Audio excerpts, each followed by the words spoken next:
జై శ్రీ గణేష. మనం మహాభారతం చెప్పుకుంటున్నాం. ఎక్కడున్నాము? భీష్మ పర్వం మొదటి ఆశ్వాసంలో ఉన్నాము. దీనిలో భాగంగా మనం భగవద్గీత చెప్పుకుంటున్నాము. ఇప్పటివరకు 7 అధ్యాయాలు పూర్తి చేసుకున్నాం. ఈరోజు 8దో అధ్యాయం గురించి చెప్పుకుందాం. భగవత్ ప్రాప్తికి సంబంధించింది. దీనిలో మొత్తం 28 శ్లోకాలు ఉంటాయి. దీనిలో శ్రీకృష్ణ పరమాత్ముడు జీవి చనిపోతున్నటువంటి చివరి క్షణాల్లో ఏం చేయడం ద్వారా భగవంతుని చేరుతాడో చెప్తాడు. అండ్ ఏ సమయాల్లో ప్రాణాలు వదిలిపెట్టిన వాళ్ళు ఏ లోకాలకు చేరుతారు. అండ్ ఏవి పుణ్యతిథులు, ఏవి కాదు. అసలు జీవితాంతం ఎలా ఉండాలి, ఏంటి? అండ్ ఈ సృష్టికి సంబంధించినటువంటి అనేక రహస్యాలు చెప్తాడు. అవి ఏంటనేది మనం చూద్దాము. అర్జునుడు కృష్ణుడిని ఇలా ప్రశ్నించడంతో మొదలవుతది. ఏమంటాడంటే, కృష్ణ, అసల బ్రహ్మం అంటే ఏంటి? ఆధ్యాత్మం అంటే ఏంటి? కర్మ అంటే ఏంటి? ఆదిభూతం అంటే ఏంటి? ఆది దైవం అంటే ఏంటి? అసలు ఆది యజ్ఞం ఏంటి? ఈ దేహంతో ఇవన్నీ నేను ఎలా తెలుసుకోగలుగుతాం అసలు మేము?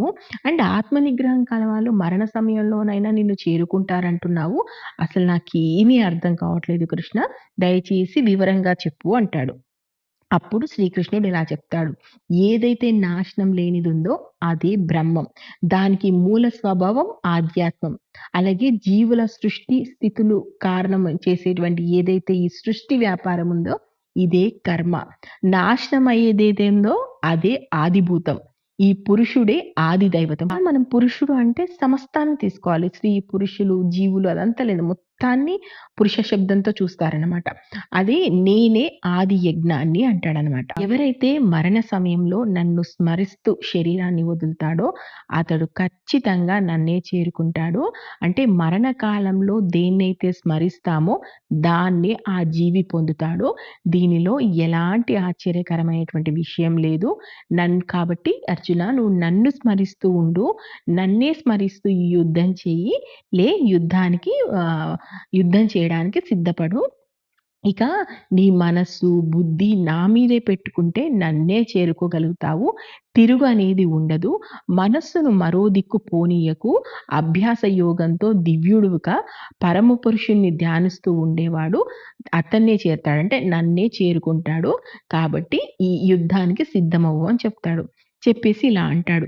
సర్వజ్ఞుడు, సనాతనుడు, నియంత, అణువు కంటే కూడా సూక్ష్మమైన వాడు, సర్వానికి ఆధారభూతుడు, ఊహించడం శక్యం కాని రూపం కలవాడు, సూర్యుడులాగే తనంతట తాను ప్రకాశించేవాడు, అంధకారానికి అవతల ఉండేవాడు అయిన పురుషుణ్ణి భక్తితోనూ, యోగ బలంతోనూ, నిశ్చలమైన మనసుతోనూ నిలబడగల కనుబొమ్మల మధ్య ప్రాణాన్ని నిలిపి మరణకాలంలో స్మరించేవాడు ఆ పరమ పురుషుణ్ణి తప్పకుండా పొందుతాడు. ఇక్కడ పురుష పదజాలం అనేది భగవంతునికి వాడింది. సో దీన్నే అయితే పరమ పురుష తత్వం ఉందో దీన్నే వేదాంతవేత్తలు అక్షరం అని అన్నారు.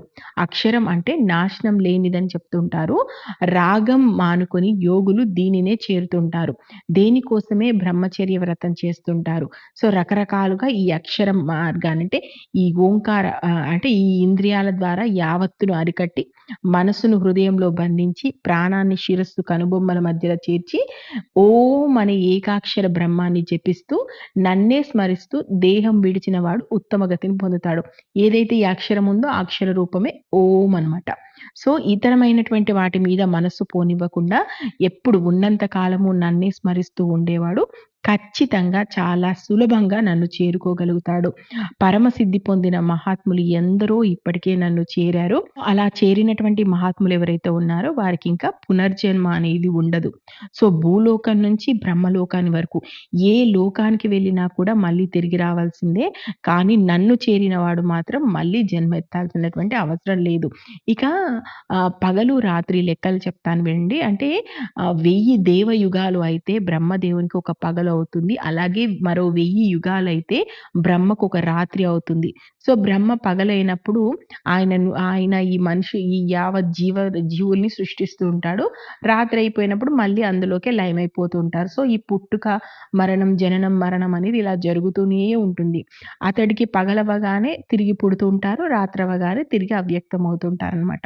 సో బ్రహ్మస్వరూపం కానీ ఆ బ్రహ్మస్వరూపం ఏదైతే ఉందో అది ప్రాణకోటి యావత్తుకి నాశనమైనా కూడా అది అలాగే ఉంటుంది. ఇది ఇలా అవ్యక్తమైంది, నాశనం లేనిదని చెప్పబడుతుంది ఏదైతే ఉందో, దానినే ఉత్తమ గతి అంటారు. ఆ పరమ పురుషుడే ఏకాంతమైనటువంటి భక్తి. ఏదైతే ఇప్పుడు ఇవన్నీ నాశనమవుతున్నా, నాశనం కాకుండా ఉండేటువంటి స్వరూపం, అది పురుష స్వరూపమా, ఓంకార స్వరూపమా, దైవ స్వరూపమా, నువ్వు నువ్వు అనుకుంటున్నటువంటి రూప స్వరూపం ఏదైతే ఉందో ఆ పరమ పురుషుడనమాట. అతడు భక్తి వల్ల మాత్రమే లభిస్తాడనమాట. సో, ఇక యోగి ఏ కాలంలో ప్రయాణిస్తే మరి ఏ ఏ కాలంలో మరణిస్తే ఏ లోకానికి చేరతాడో అడిగావు కదా! చెప్తాను విను. యోగి అంటే ఇవన్నీ తెలిసిన వాళ్ళు మాత్రమే. మామూలు జనన మరణాల గురించి చెప్పినటువంటి విషయం కాదు. ఇది యోగికి సంబంధించినటువంటి విషయమే శ్రీకృష్ణుడు చెప్తాడు. ఇక యోగి అనేవాడు ఏ కాలంలో ప్రయాణిస్తే అలాంటి మరణిస్తే ఏ లోకానికి చేరుకుంటాడో, ఎప్పుడు తిరిగి రాకుండా ఉంటాడో, ఆ చావు పుట్టుకల గురించి నేను చెప్తాను విను. అగ్ని, జ్యోతి, పగలు, శుక్లపక్షం, ఉత్తరాయణం. ఈ 6 మాసాలు ఈ కాలంలో మరణిస్తే ఆ మరణించినటువంటి వ్యక్తి బ్రహ్మలో కలుస్తాడు. తిరిగి జన్మించడు. ఇక రాత్రి, శుక్లపక్షం, దక్షిణాయనం 6 మాసాలు. ఈ 6 మాసాలు ఈ కాలంలో మరణించినటువంటి యోగులు చంద్రజ్యోతిని పొంది అంటే చంద్రలోకానికి వెళ్తారు. చంద్రలోకం నుంచి మళ్ళీ తిరిగి జన్మిస్తారు. కాబట్టి అర్జున ఇవి 2 మార్గాలు. ఒకటి శుక్ల మార్గం, ఒకటి కృష్ణ మార్గం. కాబట్టి దీనిలో ఒక మార్గంలో పోయినటువంటి యోగి తిరిగి రాకుండా ఉంటాడు. మరొక మార్గంలో వెళ్ళినటువంటి యోగి మాత్రం తిరిగి మళ్ళీ ఏదో లోకంలో పుట్టాల్సి ఉంటుంది.